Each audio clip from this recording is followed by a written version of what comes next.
రైతులు ఖరీఫ్ సీజన్లో దుక్కులను దున్ని విత్తనాలను కట్టడానికి అంతా భూములను సేద్యం చేసి పెట్టుకున్నారు. కానీ రైతులకు ప్రతి ఏటా నకిలీ విత్తనాలతో నష్టం వాటిల్లుతుందని తెలంగాణ ఐక్యవేదిక ఉద్యమ నాయకులు నర్సంపేట మండల బాధ్యులు ఆరోపించారు. ఈ సందర్భంగా గబ్బర్ సింగ్ నాయక్ మాట్లాడుతూ నర్సంపేట నియోజకవర్గంలోని రైతులకు పత్తి, వరి, మిర్చి, మొక్కజొన్న, కూరగాయల విత్తనాలను సైతం కొనుగోలు చేస్తున్నారని, అయినా నాణ్యమైన విత్తనాలు, నకిలీ విత్తనాలు తేడా తెలియక కొనుగోలు చేసి విత్తనాలు విత్తితే మొలకెత్తిన సందర్భాలు, మొలకెత్తిన కాపుకాయన సందర్భాలు నియోజకవర్గంలో రైతులకు ఎదురవుతున్నాయని, వ్యవసాయ అధికారులు సైతం ఎన్ని సంఘటనలు జరిగినా రైతుల పట్ల నాణ్యమైన విత్తనాలు అందించకపోవడం దారుణమని అన్నారు. నర్సంపేట నియోజకవర్గం వివిధ మండలాల్లోని విత్తనాల ఎరువుల షాపులు యాజమాన్యం నకిలీ విత్తనాలతో రైతులను నట్టేట ముంచుతూ లాభాల బాటలో ఎదుగుతున్నారన్నారు. తెలంగాణ దళిత ఉద్యమ నాయకులు జన్ను రవి మాదిగం మాట్లాడుతూ నకిలీ విత్తనాలు మార్కెట్లోకి రావడానికి కంపెనీలు, డీలర్లు, విత్తనాల దుకాణందారులు తెలియకుండానే వివిధ రకాల విత్తనాలు ఎలా వస్తున్నాయని అధికారులను ప్రశ్నించారు. అధికారులకు తెలియని నకిలీ విత్తనాలు రైతులకు ఎలా తెలుస్తాయని ఆవేదన వ్యక్తం చేశారు. ఇప్పటికైనా రైతులకు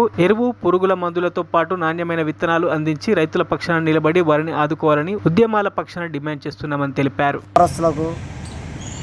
బిజినెస్ మ్యాన్లకు, ఇతర ప్రైవేటు సంస్థలకు, ప్రభుత్వ పరంగా ఉన్నటువంటి సంస్థలకు ఎన్నో విధాలుగా సహాయ సహకారం అందిస్తున్నారు ఏ ప్రభుత్వం వచ్చినా. అలాంటిది ఎన్నో ఏళ్ళ నుంచి వ్యవసాయాన్ని, భూమిని సేద్యం చేస్తున్న రైతులకు మాత్రం ఎలాంటి పథకములు అందడం లేదు. ఆ అందిన పథకాలు కూడా వారికి సంక్షేమమైన పథకాలు అందని పరిస్థితుల ఉండడంతో ఎంతోమంది రైతులు వ్యవసాయ రంగంలో వెనుకబడిపోతున్నారు. దీనికి కారణం ప్రభుత్వ యంత్రాంగం పటిష్టంగా లేకపోవడమే మొదటి కారణం. ముఖ్యంగా ఏంటంటే ప్రతి సంవత్సరం రైతులు ఖరీఫ్ సీజన్లో వాళ్ళు పంటలు వేసుకోవడానికి అన్నీ సిద్ధంగా సమకూర్చుకుంటారు. అది పెట్టుబడి పరంగా కానీ, విత్తనాలు కానీ ప్రతి సంవత్సరం ఈ యొక్క నర్సంపేట నియోజకవర్గంలో ప్రతి సంవత్సరం ఏళ్ళ కొద్దీ నకిలీ విత్తనాలు వస్తూనే ఉన్నాయి. అది సీడ్స్ కంపెనీ యజమానుల దగ్గర, షాపుల వద్ద కొనుగోలు చేసినాను.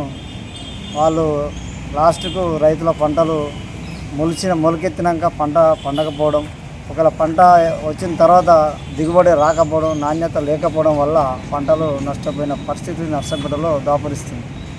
అయినా కూడా ఈ నకిలీ విత్తనాలు ఎక్కడి నుండి వస్తున్నాయి, ఎందుకు వస్తున్నాయి, వాటి మీద పర్యవేక్షణ లేదు, అధికారుల నిర్లక్ష్యమే అని నేను ఆరోపిస్తున్నాను. ముఖ్యంగా నష్టపోయిన రైతులకు ఈ నర్సంపేటలో చాలామందికి నష్టం ఇంతవరకు వాళ్లకు అందించని పరిస్థితి ఎదురైంది. అది అందరికీ తెలిసిన విషయమే. మరి ఇప్పుడు ఈ సీజన్లో నకిలీ విత్తనాలు రాకుండా అధికారులు పర్యవేక్షించి అసలు నకిలీ విత్తనాలు ఏంటి, నాణ్యమైన విత్తనాలు ఏంటి, అవి రైతులకు తెలియదు. ఇప్పుడు ప్రతి ఈ యొక్క సీడ్స్ కంపెనీకి సంబంధించిన అది పత్తి విత్తనాలు కానీ, వరి విత్తనాలు కానీ, కూరగాయల విత్తనాలు కానీ, మిర్చి విత్తనాలు కానీ రసీదుతో సహా ఇస్తున్నారు. ఆ రసీదుతో సహా ఇచ్చినప్పుడు మరి నకిలీ అనే రైతులకు ఎట్లా తెలుస్తాయి? ప్రతి ఒక్క షాపు వాళ్ళు, షాపు వ్యాపారస్తులు బిల్లుతో సాగిస్తున్నారు. మరి నకిలీ అని ఎట్లా తెలుస్తున్నాయి అంటే అవి మొలకెత్తకపోవడం, మొలకెత్తిన పంట పండకపోవడం వల్లనే నకిలీ విత్తనాలు తేలుతున్నాయని రైతులు ఆరోపిస్తున్నారు. మరి ఈ నకిలీ విత్తనాలు రావడానికి కారణం ఈ యొక్క సీడ్స్ వ్యాపారస్తులు తెలియడం లేదా, ఏవి నకిలీ కావు. మరి అలాంటి వీళ్ళు ఎలా పట్టుకొస్తున్నారు వాటిని, మరి ఎక్కడి నుండి వస్తున్నాయి?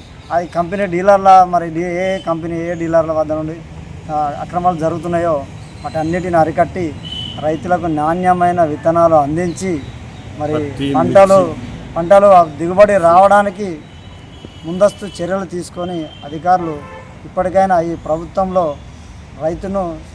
రైతుకు కావాల్సిన సంక్షేమ పథకాలు, సంక్షేమాన్ని, అభివృద్ధిని వారి దృష్టిలో పెట్టుకొని మరి ఆ రైతులకు సహకరించాలని మేము యొక్క ఉద్యమపరంగా డిమాండ్ చేస్తున్నాం.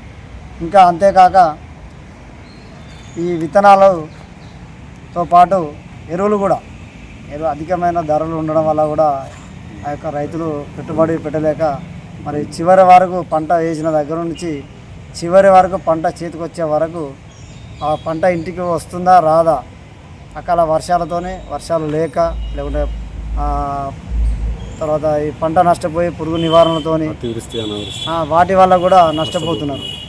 మరి పెట్టుబడి రావడం లేదు. పెట్టుబడి రాక అట్లా అప్పులలో కుటుంబం అంతా కూరుకుపోయి ఎంతోమంది రైతులు ఆత్మహత్యలు చేసుకుంటున్నారు. ఆత్మహత్యలు చేసుకున్న రైతులను కూడా ప్రభుత్వం గుర్తించాలి. గుర్తించిన వారి కుటుంబాల్లో ఉన్నటువంటి వారికి కూడా వ్యవసాయ రంగం మీద విరక్తి చెందకుండా వ్యవసాయ రంగాన్ని సమృద్ధిగా ఎంచుకొని ముందుకు పోయే విధంగా అలాంటి పథకాలను తీసుకొచ్చి రైతుకు వెన్నుదన్నులా నిలవాలని ప్రభుత్వాన్ని మేము కోరుచున్నాం. ఈ అధికారులు నర్సంపేట నియోజకవర్గంలోని అధికారులు, వ్యవసాయ అధికారులు ప్రతిదీ రైతు పట్ల ఒక విత్తనాలు కొనుగోలు విషయంలో కానీ, ఎరువుల కొనుగోలు విషయంలో కానీ ఎలాంటి ఆంక్షలు లేకుండా వాటికి పురుగుల మందులు కానీ, ఎరువులు కానీ అందించాలని, వారికి భూమి మీద సేద్యం చేస్తున్న ప్రతి రైతుకు పంటను అమ్ముకోవడానికి, పంట వేయడానికి ఎలాంటి ఆంక్షలు లేకుండా ప్రభుత్వాలు వారిని ఆదుకోవాలని మేము కోరుచున్నాం. మనము నకిలీ గవర్ సింగ్ నాయక్, హర్షనాయక్ తండా. నేను తెలంగాణ ఉద్యమకారుని, తెలంగాణ ఐక్యవేదిక మండల కన్వీనర్ని. ఎందుకంటే ఈరోజు రైతుల కొరకు మేము వాయిస్ ఇచ్చేది ఏంటంటే, రైతులు ప్రతి సంవత్సరం ఎరువులు మరియు విత్తనాలు కొనుగోలు చేస్తున్నారు. ఈ సీజను, రబీ సీజను స్టార్ట్ అవుతున్నది. రైతులు ఈ దుకాణాలలో విక్రయిస్తున్నారు. మరి మంచి విత్తనాలు, నాణ్యమైనటువంటి విత్తనాలు ప్రభుత్వం సరఫరా చేయాలి. అటువంటి దానికి సంబంధిత అధికారులు మరియు టాస్క్ ఫోర్స్ అధికారులు ఈ దుకాణాలలో తనిఖీలు చేసి నాణ్యమైనటువంటి విత్తనాలను రైతులకు అందించాలి. మరి అదేవిధంగా ఇంతకుముందు గత సంవత్సరంలో కూడా నకిలీ విత్తనాలు అనేది చాలా విపరీతంగా వస్తున్నాయి. దానితో రైతులు బాగా నష్టపోయారు. మరియు కంపెనీలు కూడా వాళ్ళని అడిగితే మేము వాళ్ళకు కూడా ఏమి సమాధానం చెప్పలేకపోయి రైతులు కూడా ఆత్మహత్య చేసుకునేటువంటి పరిస్థితి ఇప్పుడు దాపురించింది. మేము వాళ్ళని కూడా అడగడం జరిగింది. ప్రభుత్వం కూడా వారి మీద కూడా చర్యలు తీసుకోలేదు. ఇప్పటికైనా కూడా ఇటువంటి నకిలీ విత్తనాలు అనేది రాకుండా అరికట్టాలి అని చెప్పి ప్రభుత్వానికి మనవి చేస్తూ విన్నపిస్తున్నాను. మరిన్ని అప్డేట్స్ కోసం మా ఛానల్ని సబ్స్క్రైబ్ చేయండి.